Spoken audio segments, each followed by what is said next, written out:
ನಮಸ್ಕಾರ ಸ್ನೇಹಿತರೆ, ಮತ್ತೊಮ್ಮೆ ನನ್ನ ಚಾನಲ್ಗೆ ಪ್ರೀತಿಯ ಸ್ವಾಗತ. Welcome back to my channel. ಈ ಒಂದು ವಿಡಿಯೋದಲ್ಲಿ ಕನ್ನಡ ಆಂಕರಿಂಗ್ ಸ್ಕ್ರಿಪ್ಟ್ ಅನ್ನ ಶೇರ್ ಮಾಡ್ತಾ ಇದ್ದೀನಿ. ಕನ್ನಡ ರಾಜ್ಯೋತ್ಸವಕ್ಕಾಗಿ ಅದ್ಭುತವಾದಂತಹ ಆಂಕರಿಂಗ್ ಸ್ಕ್ರಿಪ್ಟ್ ಇದು. ಮೊದಲಿಗೆ ನಾವು ಯಾವಾಗ ಕೂಡ ಒಂದು ನುಡಿಮುತ್ತು, ವಚನ ಅಥವಾ ಒಂದು ಶುಭಾಷಿತದೊಂದಿಗೆ ಭಾಷಣವನ್ನ ಆರಂಭ ಮಾಡಬೇಕು.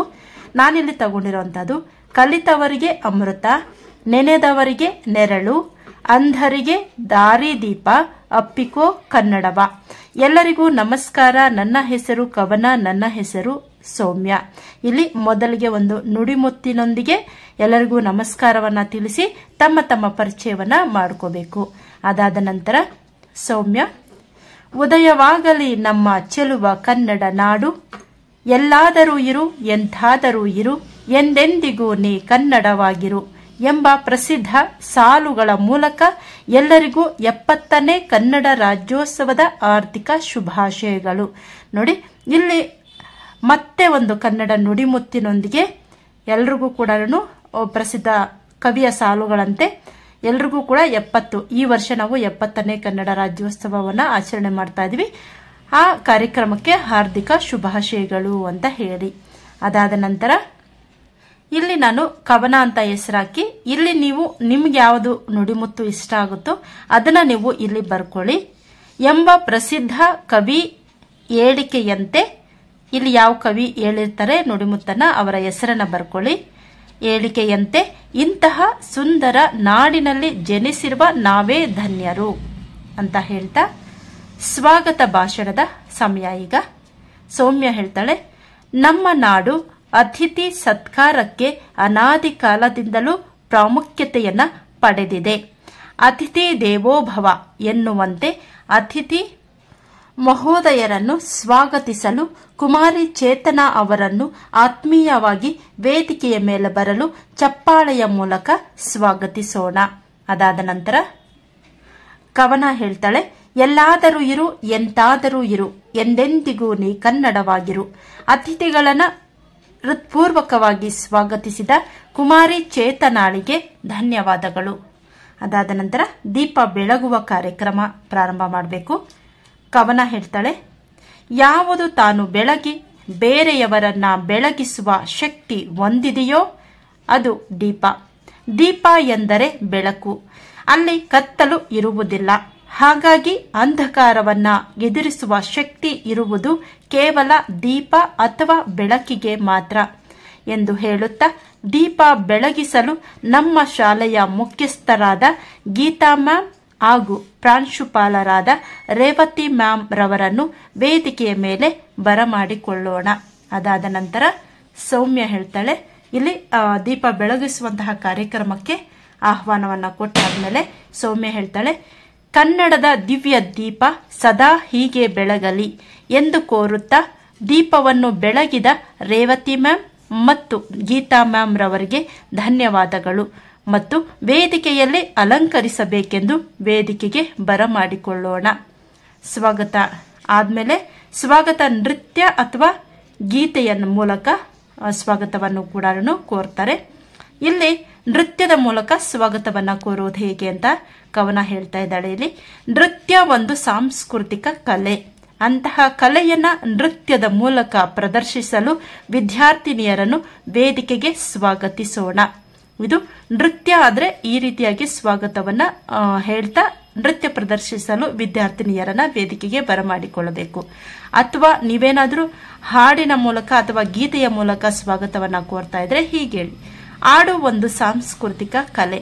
ಅಂತಹ ಕಲೆಯನ್ನ ಹಾಡಿನ ಮೂಲಕ ವಿದ್ಯಾರ್ಥಿನಿಯರನ್ನು ವೇದಿಕೆಗೆ ಸ್ವಾಗತಿಸೋಣ. ಅದಾದ ನಂತರ ಸೌಮ್ಯ, ಜೇನಿನಷ್ಟೇ ಸಿಹಿ, ಕೋಗಿಲೆಯ ಧ್ವನಿಯಷ್ಟೇ ಸವಿಯಾದ ನಮ್ಮ ಕನ್ನಡ ನುಡಿ ಎಲ್ಲರ ನುಡಿಯಾಗಲಿ ಎಂದು ಆಶಿಸುತ್ತಾ ಸೊಗಸಾಗಿ ನೃತ್ಯ ಮಾಡಿದಂತಹ ಅಥವಾ ಹಾಡಿದಂತಹ ವಿದ್ಯಾರ್ಥಿಗಳಿಗೆ ಹೃದಯಪೂರ್ವಕ ಧನ್ಯವಾದಗಳು. ಅದಾದ ನಂತರ ಭಾಷಣ ಮಾಡೋಕ್ಕೆ ಯಾರು ರೆಡಿ ಇರ್ತಾರೆ ಅಥವಾ ನಾವು ಭಾಷಣ ಮಾಡೋದಕ್ಕೆ ಯಾರನ್ನ ಆಯ್ಕೆ ಮಾಡಿರ್ತೀವಿ ಅವರನ್ನ ನಾವು ವೇದಿಕೆಗೆ ಆಹ್ವಾನಿಸಬೇಕು.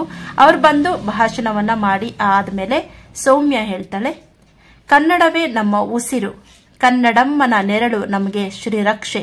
ಈ ಸುದಿನ ಅದ್ಭುತವಾದ ಭಾಷಣದ ಮೂಲಕ ನಮ್ಮೆಲ್ಲರಿಗೂ ಹಿತ ನುಡಿಗಳನ್ನು ನೀಡಿದ ಶ್ರೀಮತಿ ವಾಣಿ ಮ್ಯಾಮ್ ರವರಿಗೆ ತುಂಬು ಹೃದಯದ ಧನ್ಯವಾದಗಳು. ಯಾರು ಭಾಷಣವನ್ನ ಮಾಡ್ತಾ ಇರ್ತಾರೆ ಅಥವಾ ಮಾಡಿದ್ದಾರೆ ಅವರ ಹೆಸರನ್ನ ನೀವಿಲ್ಲಿ ಆಡ್ ಮಾಡ್ಕೊಳ್ಳಿ. ಅದಾದ ನಂತರ ಕವನ ಹೇಳ್ತಾನೆ, ಗೀತ ಗಾಯನ. ಮಾತೃಭಾಷೆಯಷ್ಟೊಂದು ಆಪ್ತ ಮತ್ತು ಆತ್ಮೀಯ, ನಮ್ಮ ಆಲೋಚನೆ ಅಭಿವ್ಯಕ್ತಿಗೆ ಸೂಕ್ತ ಭಾಷೆ. ಈಗ ನಮ್ಮ ಶಾಲೆಯ 10ನೇ ತರಗತಿಯ ವಿದ್ಯಾರ್ಥಿಗಳು ಹಚ್ಚೇವು ಕನ್ನಡದ ದೀಪ ಎಂಬ ಗೀತೆಯನ್ನ ಹಾಡಲು ಬರುತ್ತಿದ್ದಾರೆ. ಅವರನ್ನು ಪ್ರೀತಿಯಿಂದ ವೇದಿಕೆಗೆ ಬರಮಾಡಿಕೊಳ್ಳೋಣ. ನೋಡಿ, ಮಾತೃಭಾಷೆ ಎಷ್ಟೊಂದು ಆಪ್ತ ಮತ್ತು ಆತ್ಮೀಯ, ನಮ್ಮ ಆಲೋಚನೆ ಅಭಿವ್ಯಕ್ತಿಗೆ ಸೂಕ್ತವಾದಂತಹ ಭಾಷೆ ನಮ್ಮ ಮಾತೃಭಾಷೆ. ಈಗ ನಮ್ಮ ಶಾಲೆಯ 10ನೇ ತರಗತಿಯ ವಿದ್ಯಾರ್ಥಿಗಳು ಹಚ್ಚೇವು ಕನ್ನಡದ ದೀಪ ಎಂಬ ಗೀತೆಯನ್ನ ಹಾಡಲು ಬರುತ್ತಿದ್ದಾರೆ. ಅವರನ್ನು ವೇದಿಕೆಗೆ ಪ್ರೀತಿಯಿಂದ ಬರಮಾಡಿಕೊಳ್ಳೋಣ ಅಂತ ಹೇಳಿ. ಅದಾದ ನಂತರ ಸಾಂಸ್ಕೃತಿಕ ಕಾರ್ಯಕ್ರಮಗಳನ್ನು ನಡೆಸಿಕೊಡುವಂತಹ ಸಮಯ. ಕರುನಾಡು ಕಲೋಪಾಸಕರ ಬೀಡು, ನಮ್ಮ ನಾಡು ಕಲೆಗಳ ಬೀಡು, ವಿವಿಧ ಪಾರಂಪರಿಕ ತವರೂರು, ಅದರಲ್ಲಿ ನಾಟಕ ಪ್ರಕಾರವೂ ಒಂದು. ಪ್ರೇಕ್ಷಕರ ಮನಸ್ಸಿಗೆ ಆಹ್ಲಾದವನ್ನುಂಟು ಮಾಡುವ ಪರಿ, ಮಾತಿಗೂ ಪದಗಳಿಗೂ ನಿಲುಕದ್ದು. ಜ್ಞಾನಪೀಠ ಪ್ರಶಸ್ತಿ ವಿಜೇತ ಕವಿ ಕುವೆಂಪುರವರ, ಇಲ್ಲಿ ನೀವು ಯಾವ ಕವಿಯ ಒಂದು ನಾಟಕವನ್ನ ಪ್ರಸ್ತುತಪಡಿಸ್ತಾ ಇದ್ರ ಅದರ ಹೆಸರನ್ನ ಇಲ್ಲಿ ಬರ್ಕೊಳ್ಳಿ. ನಾಟಕವನ್ನ ತಮ್ಮ ಮನೋಜ್ಞ ಅಭಿನಯದ ಮೂಲಕ ಪ್ರದರ್ಶಿಸಲು ಬರುತ್ತಿದ್ದಾರೆ ನಮ್ಮ ಶಾಲೆಯ 10ನೇ ತರಗತಿ ವಿದ್ಯಾರ್ಥಿಗಳು. ಅವರನ್ನು ಚಪ್ಪಾಳೆಯ ಮೂಲಕ ಸ್ವಾಗತಿಸೋಣ. ಅದಾದ್ಮೇಲೆ ಕವನ ಹೇಳ್ತಾಳೆ, ಮುಂಜಾನೆಯ ಶುಭ ಆರಂಭದಂತೆ ಮನಸ್ಸಿಗೆ ಆಹ್ಲಾದ ಹಾಗೂ ಉತ್ಸಾಹವನ್ನು ಉಣಿಸಿದ ನಾಟಕ ಪ್ರದರ್ಶಿಸಿದ ವಿದ್ಯಾರ್ಥಿಗಳಿಗೆ ಧನ್ಯವಾದಗಳು. ನೋಡಿ, ನಾಟಕ ಪ್ರದರ್ಶನ ಮಾಡಿದ್ದಾದ್ಮೇಲೆ ಮುಂಜಾನೆಯ ಶುಭ ಆರಂಭದಂತೆ ಮನಸ್ಸಿಗೆ ಆಹ್ಲಾದ ಹಾಗೂ ಉತ್ಸಾಹವನ್ನು ಉಣಿಸಿದ ನಾಟಕ ಪ್ರದರ್ಶಿಸಿದ ವಿದ್ಯಾರ್ಥಿಗಳಿಗೆ ಧನ್ಯವಾದಗಳು. ಅದಾದ ನಂತರ ಸೌಮ್ಯ, ಕನ್ನಡ ನನ್ನ ಕನಸು, ಕನ್ನಡ ನನ್ನ ಮನಸ್ಸು, ಕನ್ನಡಿಗನೆಂಬ ಹೆಮ್ಮೆಯೇ ಸೊಗಸು. ನಮ್ಮ ಈ ಕನ್ನಡವನ್ನು ಉಳಿಸಿ ಬೆಳೆಸಿ ಎಂದು ಹೇಳುತ್ತಾ ಮುಂದಿನ ಕಾರ್ಯಕ್ರಮ ಕರ್ನಾಟಕದ ವೈಭವವನ್ನ ಹಾಡಿನ ಮೂಲಕ ಪ್ರಸ್ತುತಪಡಿಸಲು ಬರುತ್ತಿದ್ದಾರೆ ನಮ್ಮ ಶಾಲೆಯ 9ನೇ ತರಗತಿ ವಿದ್ಯಾರ್ಥಿಗಳ ತಂಡ. ಅವರನ್ನು ಚಪ್ಪಾಳೆಯ ಮೂಲಕ ವೇದಿಕೆಗೆ ಸ್ವಾಗತಿಸೋಣ. ನೋಡಿ, ಸೌಮ್ಯ ಹೇಳ್ತಾಳೆ, ಕನ್ನಡ ನನ್ನ ಕನಸು, ಕನ್ನಡ ನನ್ನ ಮನಸ್ಸು, ಕನ್ನಡಿಗನು ಎನ್ನುವ ಹೆಮ್ಮೆಯೇ ಸೊಗಸು. ನಮ್ಮ ಈ ಕನ್ನಡವನ್ನು ಉಳಿಸಿ ಬೆಳೆಸಿ ಎಂದು ಹೇಳುತ್ತಾ ಮುಂದಿನ ಕಾರ್ಯಕ್ರಮ ಕರ್ನಾಟಕದ ವೈಭವವನ್ನ ಹಾಡಿನ ಮೂಲಕ ಪ್ರಸ್ತುತಪಡಿಸಲು ಬರುತ್ತಿದ್ದಾರೆ ನಮ್ಮ ಶಾಲೆಯ 9ನೇ ತರಗತಿ ವಿದ್ಯಾರ್ಥಿಗಳ ತಂಡ. ಚಪ್ಪಾಳೆಯ ಮೂಲಕ ಅವರನ್ನ ವೇದಿಕೆಗೆ ಸ್ವಾಗತಿಸೋಣ ಅಂತ ಹೇಳಿ. ಅದಾದ ನಂತರ ಕವನ ಹೇಳ್ತಾಳೆ, ತಮ್ಮ ಮಧುರವಾದ ಕಂಠದಿಂದ ಕನ್ನಡ ನಾಡು ನುಡಿಯ ಅರಿವನ್ನ ಮೂಡಿಸಿ ನಮ್ಮೆಲ್ಲರ ಮನ ಸೋರೆಗೊಂಡ ವಿದ್ಯಾರ್ಥಿಗಳಿಗೆ ಧನ್ಯವಾದಗಳು. ನೋಡಿ, ಅವರ ಹಾಡಿದ್ದಾದ್ಮೇಲೆ ಅವರಿಗೆ ಒಂದು ಪ್ರೋತ್ಸಾಹವನ್ನ ಕೊಡುವ ಹಾಗೆ ತಮ್ಮ ಮಧುರವಾದ ಕಂಠದಿಂದ ಕನ್ನಡ ನಾಡು ನುಡಿಯ ಅರಿವನ್ನು ಮೂಡಿಸಿ ನಮ್ಮೆಲ್ಲರ ಮನ ಸೂರೆಗೊಂಡ ವಿದ್ಯಾರ್ಥಿಗಳಿಗೆ ಧನ್ಯವಾದಗಳು ಅಂತ ಹೇಳಬೇಕು. ಅದಾದ ನಂತರ ಸೌಮ್ಯ, ನಾವು ಈಗ ಕಾರ್ಯಕ್ರಮದ ಕೊನೆಯ ಹಂತಕ್ಕೆ ತಲುಪಿದ್ದೇವೆ.